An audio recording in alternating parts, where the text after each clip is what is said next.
Enamikes kadunud isikute juhtumites on uurimise esimesed tunnid või päevad kõige olulisemad. Just sel ajal leitakse enamik kadunud inimesi ning üleskutsed teabe saamiseks võivad kõige rohkem mõju avaldada.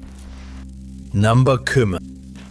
Brian oli kogenud mägironija ja matkahuviline, kellel oli eriline huvi jääronimise vastu. Ta oli hästi tuntud Ameerika mägironijate kogukonnas, kus teda tunti kui WJ Bead või valgete teksade Briani, tema harjumuse tõttu ronida valgetes teksades. Tal oli palju esmatõusi oma nimele kirja pandud ning ta veetis oma vaba aega pararonimise kogukonda toetades. Kuigi Brian keskendus peamiselt oma kodulähedal New Yorgis asuvatele mägedele, oli ta reisinud ka teistesse riikidesse, et vallutada sealset tipäid. Ta oli Šotimaad varemgi korra külastanud, nii et tema reis 2026 aasta alguses polnud päris uus. Seekord tähistas ta oma pensionile jäämist 2 nädala pikkuse viibimisega. Esimese nädala veetis ta ühe sõpruskonnaga, saates iga päev Ameerikasse oma naisele sõnumeid, et anda teada, et temaga on kõik korras. Briani naine kuulis temast viimati päev enne tema kadumist. Rohkem kui 30 tundi oli möödunud, enne kui ta mõistis, et mees on kadunud. Üks ronimissõber märkas internetis üleskutset Briani kadumise kohta ja andis talle sellest teada. Briani polnud nähtud pärast seda, kui ta 29. veebruari 2026 varahommikul läks Ben Davise mäge ronima. Kui ta päeva lõpuks ronimiselt tagasi ei tulnud, andis tema matkakaaslane temast kadunud isikuna teada. Alguses ei teadnud politsei täpselt, millist marsruuti Brian oli proovinud läbida, kuid kui rohkem infot laekus, suutsid nad tõenäolise teekonna kokku panna. Arvati, et oli püüdnud jõuda CIC-Onnini, mis on puhkepaik, kus paljud matkajad peatavad enne põhironimiseks valmistumist. Sealt teatasid teised matkajad, et Brian oli maininud kavatsust ronida Orion Face Directi, mis on üks mäe kõige keerulisemaid jääronimisradu. Mõned teised matkajad olid Briani samal päeval enne onni jõudmist märganud. Üks neist oli isegi teinud foto matkajast mäe põhjanõlva all. Need, kes temaga kokku puutusid, märkisid, et ta tundus olevat täiesti võimekas ronija ning miski ei viidanud sellele, et tal võiks mäel probleeme tekkida. Niipea kui Briani kadumisest teatati, algas otsing. Talvised ilmastikuolud muutsid otsingud keeruliseks ja mingil hetkel tuli need peatada. Kuid otsingud jätkusid, keskendudes droonide kasutamisele. Hoolimata ulatuslikest pingutustest ei leitud Briani kohta ühtegi jälge. Ta jäi kadunud isikuna kirja. Politsei palus kõigil, kes võisid Briani näha või kellel on muud teavet, võtta ühendust numbril 101, viidates juhtumi numbrile 3566. 19. veebruar 2026. Brianit kirjeldatakse kui 6 jala ja 1 tolli pikkust meest, kellel on lühikesed hallid ja valged juuksed. Viimati nähti teda kandmas valget ronimiskiivrit, tumesinist jopet, valgeid teksaseid ning siniseid ja punaseid sääriseid. 9. Kui Lindsay Vats kadus, oli see šokk väikesele ühtehoidvale kogukonnale, kus ta elas. Paljud naabrid tulid välja vihjetega selle kohta, mis võis kadunud naisega juhtuda, kuid seni on teda endiselt mõistatus. Lindsay nägi viimati tema tütar 19. mail nende kodus Edinas, Missouris. Tüdruku isa sõnul kuulis tütar meest rääkimas, kuid see polnud piisavalt vali, et kumbki teismelistest oleks aru saanud, mida öeldi. Hiljem kuulsid nad ukse sulgumist ja jäid varsti pärast seda magama. Kell 2 öösel ärkas Lindsay tütar, et tualetti minna ja märkas majas mõningaid kummalisi asju. Uks, mis viis keldri roomamisruumi, oli lahti ja selle ees seisis köögitool. Ta märkas ka, et Lindsay magamistoa uks oli lukus. See oli ebatavaline, kuid mitte piisavalt muret tekitav ja ta läks tagasi magama. Järgmisel hommikul pidi Lindsay alustama oma vahetust hooldekodus kell 6 hommikul. Lindsay oli pühendunud töötaja, kes tegi oma töös rohkem, kui temalt oodati. Oli väga ebatavaline, et ta vahetusest puudus, eriti ilma kedagi teavitamata. Samal ajal märkas ka Lindsay endine poissõber ja tema lapse isa, et midagi oli valesti. Pärast töövahetusest koju sõitmist sõitis ta Lindsay maja juurest mööda ja märkas, et tema auto oli endiselt seal. Ta saatis Lindsayle sõnumi, tehes nalja töölt puudumise üle. Kui Lindsay ei vastanud, hakkas ta muretsema. Lindsay magamistoa uks oli endiselt lukus, kuid tuppa oli võimalik pääseda vannitoa kaudu. Nii tehes märkas tema endine poissõber, et voodilinad ei olnud sellises seisukorras, nagu Lindsay need tavaliselt jättis. Peaaegu kõik asjad olid majja maha jäetud. Ainus asi, mis puudus, oli Lindsay telefon. Rakenduse abil märkas tema tütar, et telefon asub kuskil maja lähedal. Politsei leidis seadme hiljem lähedal asuvast kraavist. Lindsay kuulutati kadunuks 20. mai kell 15.00. 16 tundi pärast seda, kui teda viimati nähti. Lindsay oli kogukonnas tuntud ja armastatud inimene ning niipea kui võimud hakkasid infot küsima, hakati vihjeid saatma. Mitmed inimesed, kes elasid vaid 2 kvartali kaugusel Lindsay kodust, teatasid, et kuulsid tema kadumise ööl mingit kisa. Üks naaber teatas, et nägi veoautot piirkonnast suurel kiirusel lahkumas. Samal ajal kui teine kuulis midagi, mis kõlas nagu naise karje. Alguses arvasid nad, et see võis olla lihtsalt laste lollitamine, kuigi nad kuulsid seda esimest korda umbes südaööl. Kuid pärast seda, kui nad said teada Lintsi kadumisest, usuvad nad, et see võis olla sellega seotud. Kolmas naaber nägi umbes samal ajal naist jooksmas läbi tema kodu kõrval oleva allee. Naabri sõnul nägi ta välja, nagu põgeneks millegi eest. Lindsay on kirjeldatud kui 5 jala ja 2 tolli pikkust ning 125 naela kaaluvat naist. Tal on pruunid juuksed ja silmad ning 3 tähte tätoveeritud paremale õlale. Kõik, kellel on teavet, peaksid võtma ühendust õiguskaitseorganitega numbril 660 397 2186, laiendus 1. Number 8. Lähedase kadumine mis tahes asjaoludel võib olla hirmutav sündmus. Kuid kui see lähedane põeb näiteks dementsust, muutub olukord veelgi raskemaks. Ivanit nähti viimati isiklikult 12. aprillil 2026, kui ta lahkus sotsiaalklubist Leppingtoni piirkonnas Lääne-Sydneys. Järgmised 12 tundi tema elust on kokku pandud turvakaamerate salvestiste põhjal.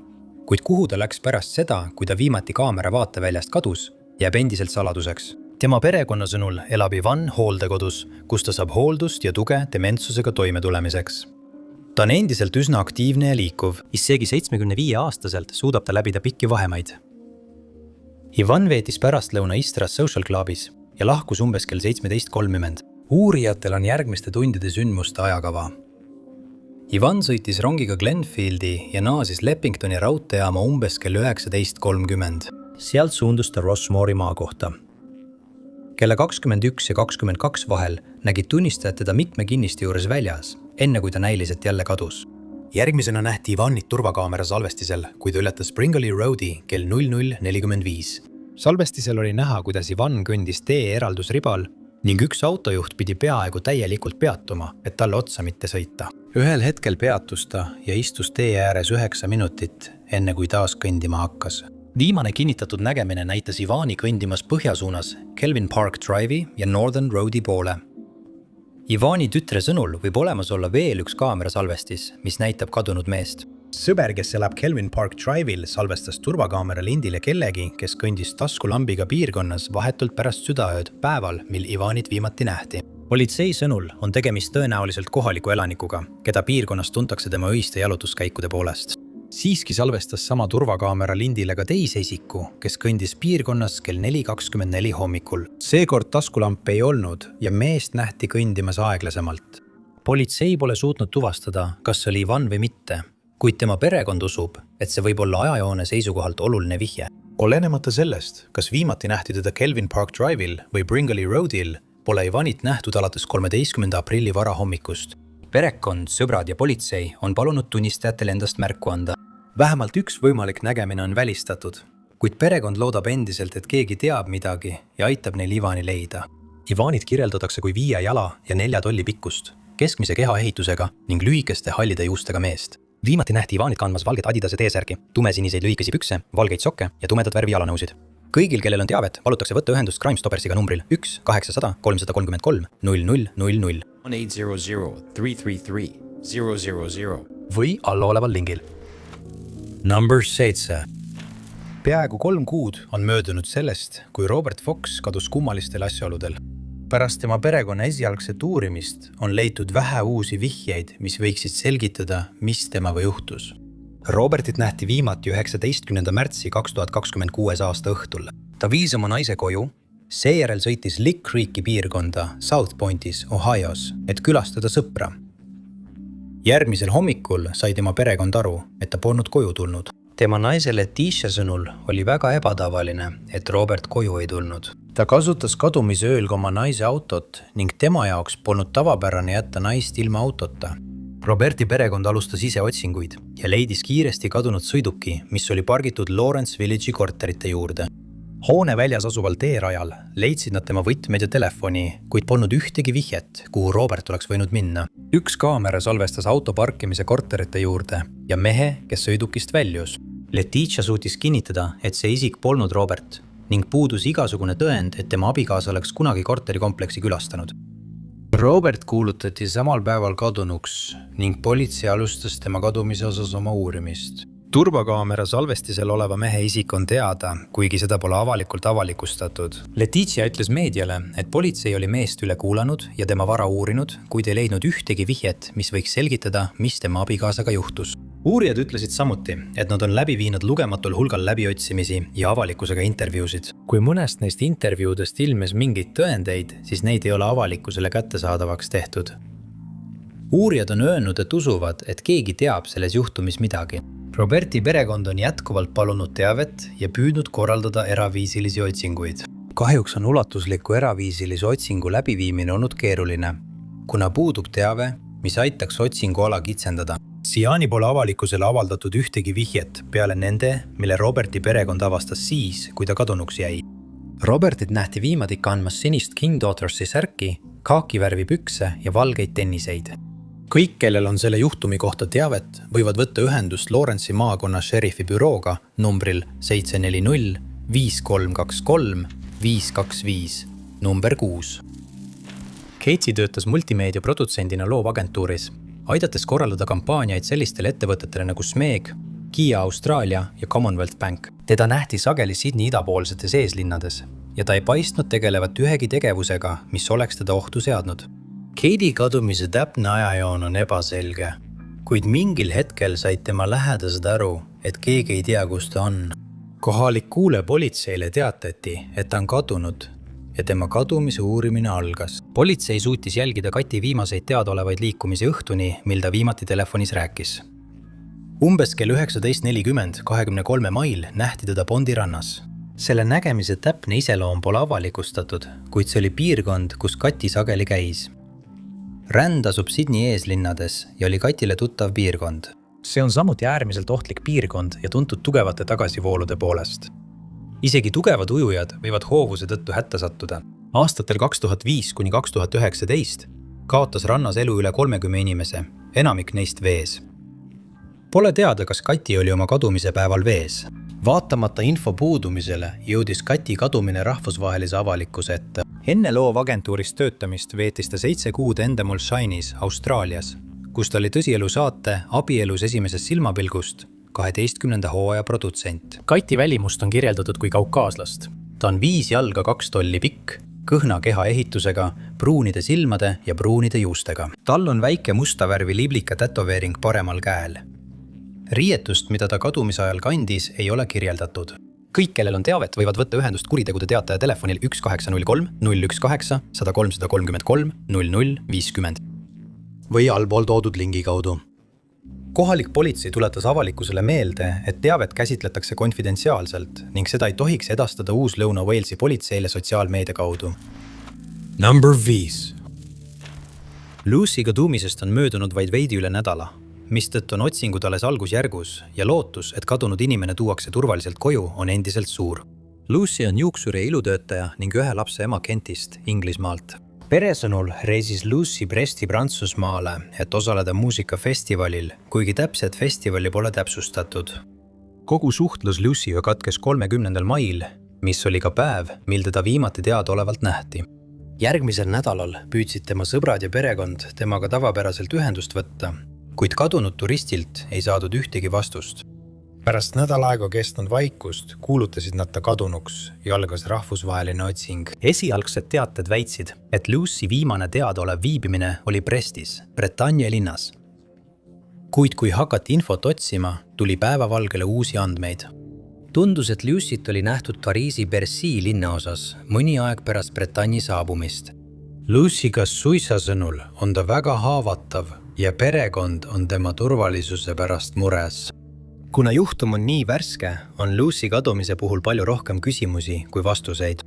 Teabepalved ei ole seni sisaldanud üksikasju selle kohta, mida Lucy viimati kandis või millal teda viimati nähti.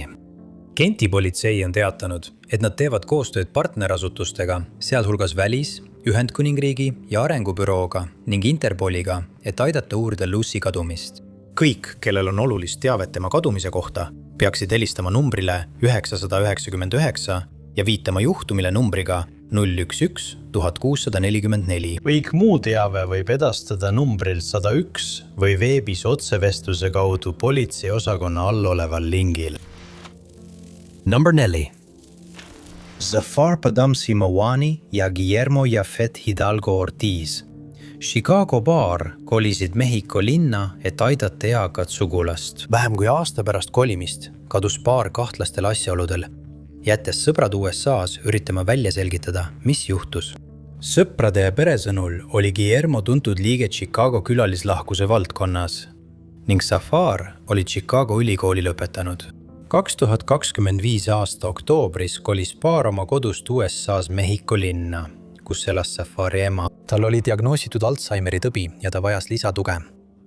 Järgmise 8 kuu jooksul töötas paar järk-järgult selle nimel, et parandada Zafari ema elu. 20. mai 2026 pidi olema järjekordne kohtumine selle eesmärgi saavutamiseks. Nad olid varem kohtunud kohalike töövõtjatega, et paigaldada oma koju trepitõstuk, mis annaks Zafari emale rohkem liikuvust ja iseseisvust. 20. mai pidi olema järelkohtumine ja nad jõudsid probleemideta Tallapani Isidro Fabella linnaossa. Kuid sõprade sõnul jagas Guillermo pärast kohale jõudmist nendega oma telefoni asukohta.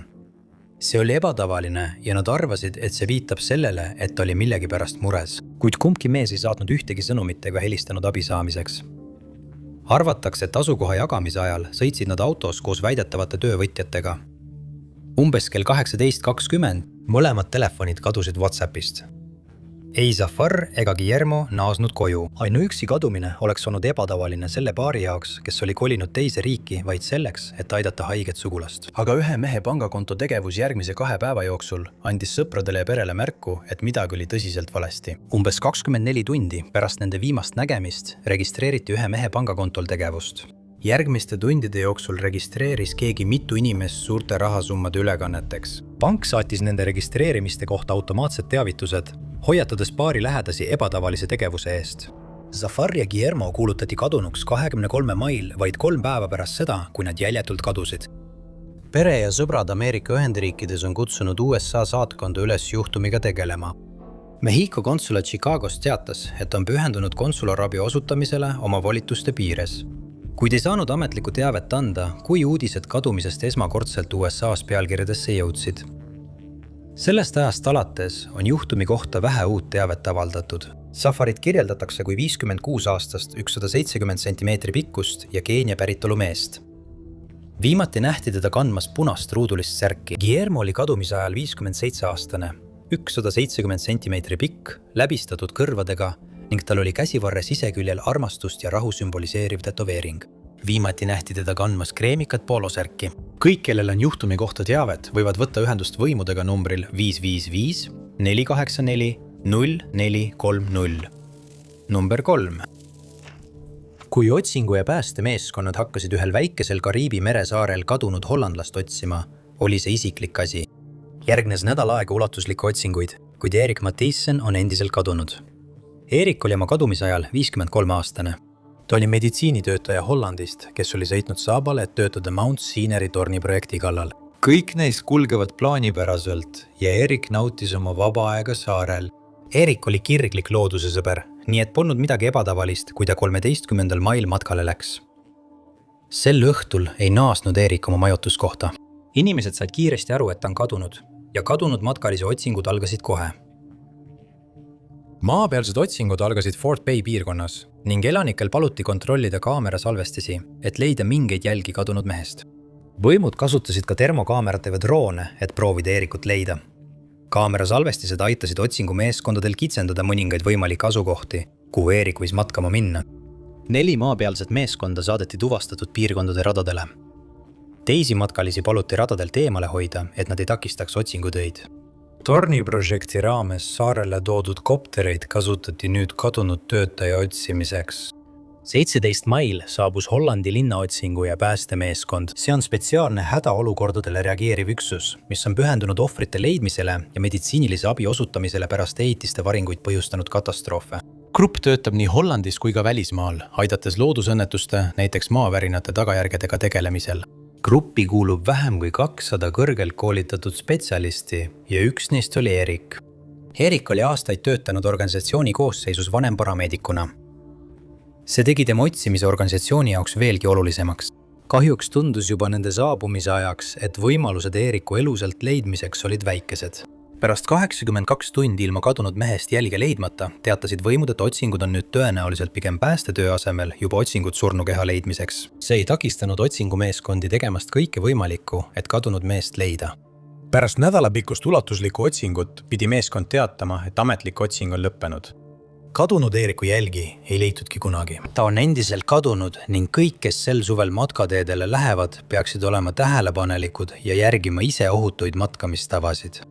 Eerikut nähti viimati kandmas halli T-särki, musti lühikesi pükse ja musta seljakotti. Kõigil, kellel on teavet, palutakse helistada numbrile 911. Number 2. 4 kuud on Samuel Vitsuti perekond ja sõbrad püüdnud teada saada, mis juhtus nende kadunud lähedasega. Politseil õnnestus leida tema telk 2 populaarse matkaraja ääres, kuid Victoria mees on endiselt kadunud. Samuel oli oma kadumise ajal 27-aastane ja kirglik looduse sõber. Tema perekonna sõnul veetis ta sageli aega loodusest elatudes ning polnud haruldane, et ta lühikesteks perioodideks kontakti kaotas. Kuid kui nädalad möödusid ilma, et keegi oleks temast midagi kuulnud, hakkasid nad muretsema ja võtsid ühendust võimudega. Alguses oli viimati teadaolev kadunud mehe nägemine 14 veebruaril Melbourne'i eeslinnas Victoria osariigis. Esialgne otsing ja uurimine keskendus sellele piirkonnale. Alles aprillis, üle 2 kuu pärast seda, kui Samuelit viimati nähti, suunati otsing teise riigi ossa. Samuelit nähti Ida-Perthis 18. veebruaril, 4 päeva pärast tema viimast nähtust Victorias. Praeguse info kohaselt jättis üks mees Samueli maha Bibblebumi raja lähedal Brocktoni maanteel, Albany maantee lähedal Armadales. See rada on pikk matkarada, mis ulatub üle 1000 kilomeetri Albany ja Perthi vahel. See on tuntud oma maastike poolest, kuhu kuuluvad orud, põllud ja metsad, kuid rada on hästi hooldatud ning kogu tee peal on regulaarsed rajamärgistused.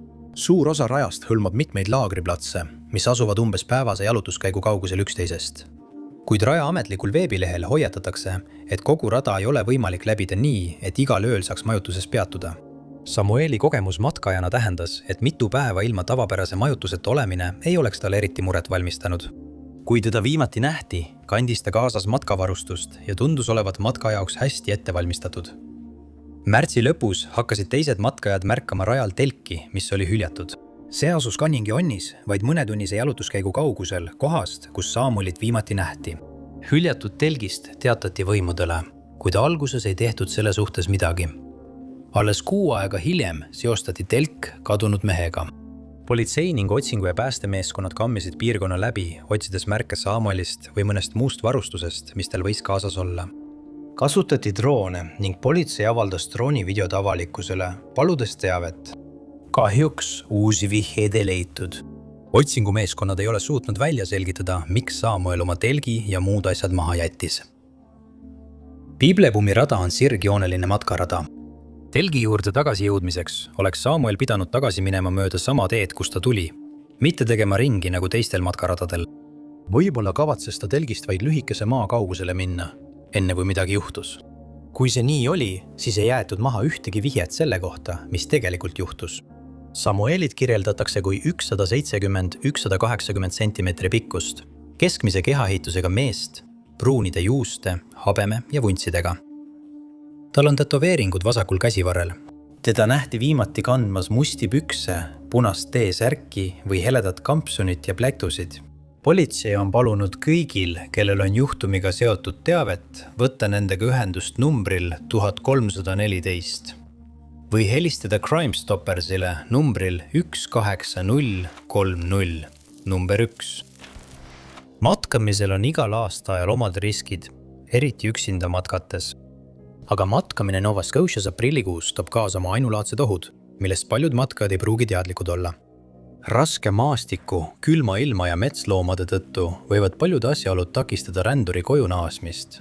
62-aastane Denise Ann Williams uskus, et on valmis nendele väljakutsetele vastu astuma, kui ta aprilli keskel suundus Cape Bretoni kõrgendike rahvusparki. Kuid pärast 2 nädalat ilma igasuguse kontaktita hakkasid tema sõbrad ja perekond kartma, et midagi on valesti. Cape Bretoni kõrgendike rahvuspark asub Cape Bretoni saare põhjaservas, Kanada idaranniku lähedal.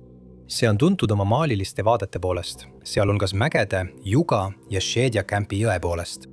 See on ka koduks mõnele ohtlikule metsloomale. Kanada parkide amet hoiatab reisijaid põtrade ja mustade karude eest, kes elavad pargis.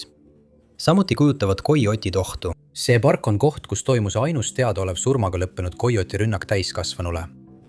Kuigi see oli erakordselt haruldane juhtum, on see siiski oht, millega inimesed peavad parki minnes arvestama. Isegi ilma metsloomadeta on karm maastik ja soised alad samuti välja kutsuvad.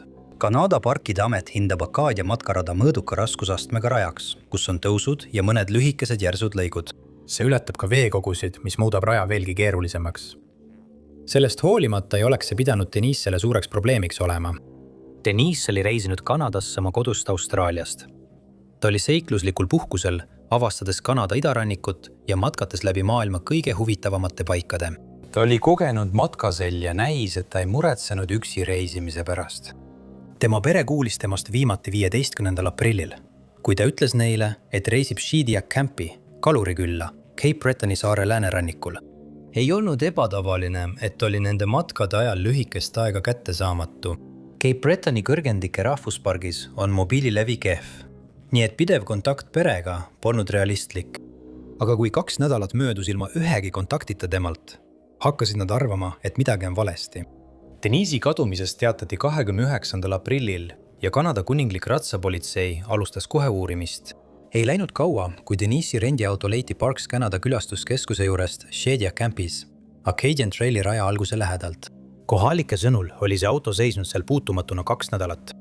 See viitab sellele, et Denise oli kogu kadumise aja pargis. Külastuskeskus oli Denise'i kadumise ajal suletud. Kuigi park on avatud aastaringselt, töötab külastuskeskus ainult maist oktoobrini.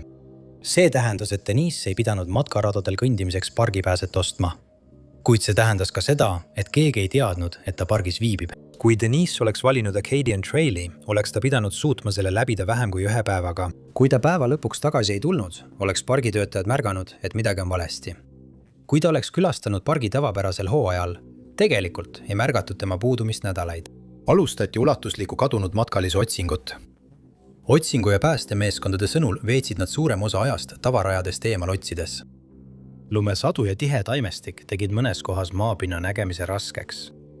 Üks meeskonnaliige mainis, et nad ei näinud otsides isegi oma jalgu. Tõsiasi, et Denise arvatavasti kandis tumedat mantlit, tegi otsingud veelgi raskemaks. Pärast 5 päevast ulatuslikku otsingut ei leidnud meeskonnad midagi, mis oleks andnud vihjeid, kuhu Denise oli läinud, ega aidanud otsinguala kitsendada. Otsingud peatati, kuni ilmes uut teavet. Kuna traditsiooniline matkamisooaeg on alanud, palutakse kõigil rajal olijatel olla tähelepanelik ja otsida Denise jälgi. Tema kirjelduses on öeldud, et ta on 5 jalga ja 4 tolli pikk, hallikas blondide õlgadeni juustega. Arvatakse, et tal oli seljas tume talvejope, helesinine müts kirjaga Antarktika, oranž-sinine sall ja prillid. Kõik, kellel on teavet, võivad võtta ühendust Invernessi maakonna kuningliku Kanada ratsapolitsei jaoskonnaga numbril 902 258 2213 või Nova Scotia Crime Stoppersiga numbril 1800 222 8477. Vihjeid saab esitada ka allpool toodud lingi kaudu või B3 Tips rakenduses.